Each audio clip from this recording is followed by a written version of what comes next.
Okay, let's dive right into this. If you've ever stared at your investments and wondered, am I actually doing this right? Or am I just kind of throwing darts at a board? Well, this explainer is absolutely for you. Today, we are cracking the code on building better portfolios. Indeed we are. We're going to explore the sheer mathematical elegance of a man named Harry Markowitz. Back in 1952, he fundamentally transformed the way both everyday individuals and massive institutions manage wealth, introducing what we now call modern portfolio theory.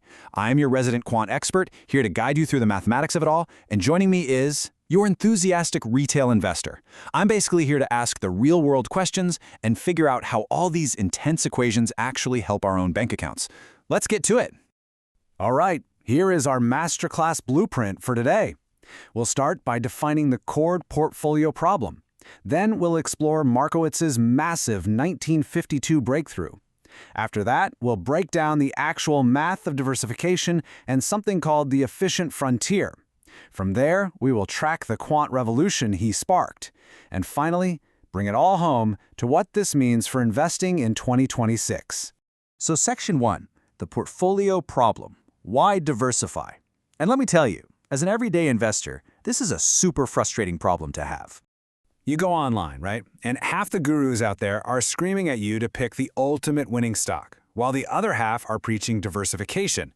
So the real question is, how do you actually build a good portfolio? Not just a random, messy collection of stocks, but a legitimately good one. The answer, fundamentally, lies in understanding risk. And to truly understand that, we need to take a little trip back to a library at the University of Chicago.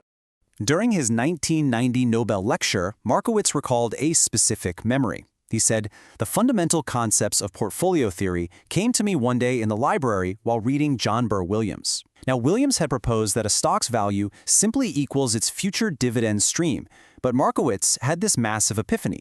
If an investor is only concerned with expected returns, well, they should just put all their money into the one single security with the absolute highest expected return. Retail investor. But wait, nobody actually does that. I mean, if you dump all your money into one single stock and the company tanks, you lose literally everything. We don't just want to win. We want to protect ourselves from losing our shirts. Exactly. And that was Markowitz's exact realization. People diversify because they care about uncertainty. Deep down, they care about risk. Which brings us to Section 2, the 1952 breakthrough, risk versus return. So how did he take that very human feeling of wanting to avoid losing everything and turn it into rigorous math? Well, he formalized it right here in this groundbreaking paper. This is a 14-page publication called Portfolio Selection from March 1952, and it literally shifted the entire financial world's focus. Fun fact, when Markowitz later defended his dissertation on this exact topic, the legendary Milton Friedman tried to argue it wasn't even economics. But it was. It was the birth of modern financial economics. So, just to make sure I'm getting this, the crucial paradigm shift is this. Before 1952, everyone was completely obsessing over picking the absolute best winner. But post-1952, thanks to Markowitz and modern portfolio theory, the focus totally shifted to looking at the portfolio as a whole. It's kind of like moving from just trying to sign the one best star player to trying to build the best overall team, perfectly balancing your expected return against the risk. Precisely. You hit the nail on the head. Let's move to Section 3. The math of diversification, expected return, and variance. We are going to look under the hood at the actual equations Markowitz used to build that best team.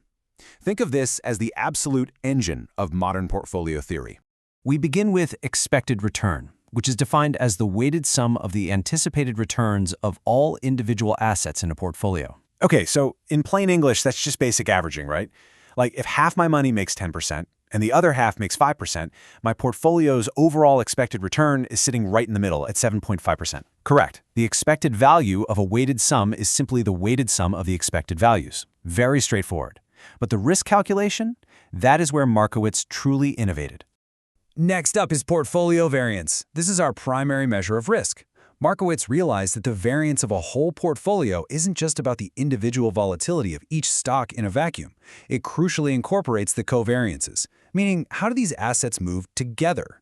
Okay. So if I buy 2 airline stocks and suddenly oil prices spike, both of them are going to crash at the exact same time.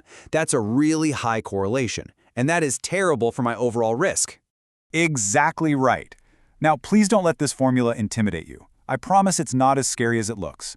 This is the Levy-Markowitz approximation.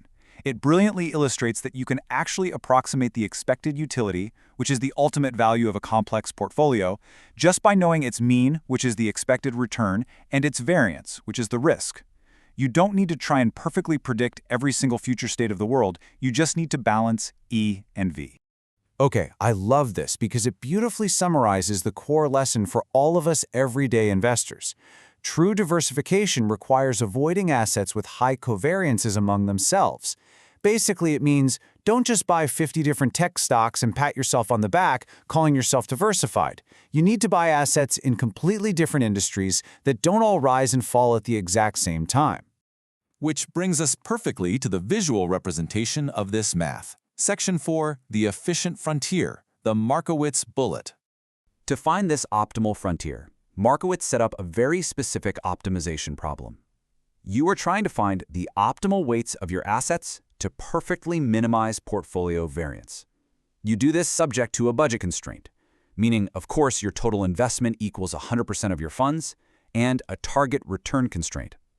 Any portfolio that solves this equation is deemed efficient, meaning it gives you the absolute maximum possible return for your specific chosen level of risk. And the incredible thing is, the math actually works in the real world. Data straight from Markowitz's Nobel lecture compares how well his mean variance approximation predicts actual expected utility across different historical distributions. Look at this. For a standard logarithmic utility function, the correlation is a staggering 0.997 for 149 mutual funds. The approximation is just incredibly robust. Wow. Okay, that math is seriously intense for 1952. No computers doing that for you back then. Right into Section 5, the Quant Revolution, from theory to practice. Let's look at how this intense academic theory actually made its way out of the classroom and onto Wall Street. You see, Markowitz wasn't just an economist, he was a true computational pioneer. In 1952, he joined the Rand Corporation, deeply working with optimization techniques. By 1962, he co-founded a company to support SimScript, which was a major simulation programming language he developed, and then in 1968, he joined Arbitrage Management Company, working alongside heavyweights like Paul Samuelson and Robert Merton to create one of the first known computerized arbitrage hedge funds. Unlike later quants, guys like Ed Thorpe who hunted for mathematical edges in individual stock mispricings, Markowitz's revolution was all about optimizing the mathematical correlations of the entire system. That is so cool. So his legacy isn't just a bunch of dusty theory. He paved the way for the capital asset pricing model. And honestly, most importantly for folks like me, he provided the algorithmic backbone for today's robo-advisors. Think about it. Every time someone opens an investing app and it automatically balances their portfolio based on their risk tolerance, they are literally utilizing Markowitz's exact 1952 mathematical algorithms. That's a game changer. That is entirely accurate. However, to be thorough, we must also look at the limits of this model today. Section 6, Investing in 2026, the MPT Paradox. In 2021, John Lukamnik and James Hawley published a really profound critique of modern portfolio theory that we need to address. Their critique gets right to the heart of the matter. MPT mitigates idiosyncratic risk, but it does absolutely nothing against systemic risk. Let me explain. Markowitz's diversification mathematically protects you if one single company fails. That is idiosyncratic risk. But it does virtually nothing to protect you if the entire global financial system collapses at once. Wow. Yeah, when you stop and consider the sheer scale of the systemic risks we're facing in 2026, things like climate change, resource scarcity, massive global supply chain breakdowns, Markowitz's equations just weren't designed to measure those. So, how on earth is a modern investor supposed to handle massive market-wide risks when the math really only protects against individual stock failures? Well, it requires understanding that mathematics alone cannot save you from market-wide shocks, nor, frankly, can it save you from yourself. Markowitz himself was very much a pragmatist about human behavior. When he was asked about the main mistake amateur investors make, he simply noted, they buy when the market goes up, thinking it's going to go up further, and they sell when it goes down. Even the most perfectly calculated efficient frontier completely falls apart if an investor panics and sells at the absolute bottom due to emotional distress over a systemic event. Right, so the math gives us this incredibly optimal math. But at the end of the day, we still have to be the ones driving the car, keeping our own emotions in check when the road gets bumpy. Perfectly stated. Which leaves us with a final thought to ponder. Now that you truly understand the math of the efficient frontier, how will you balance the true risks in your own portfolio? Will you rely solely on historical covariances, or will you account for the broader, systemic forces shaping our modern world? That's a huge question every single investor needs to answer for themselves.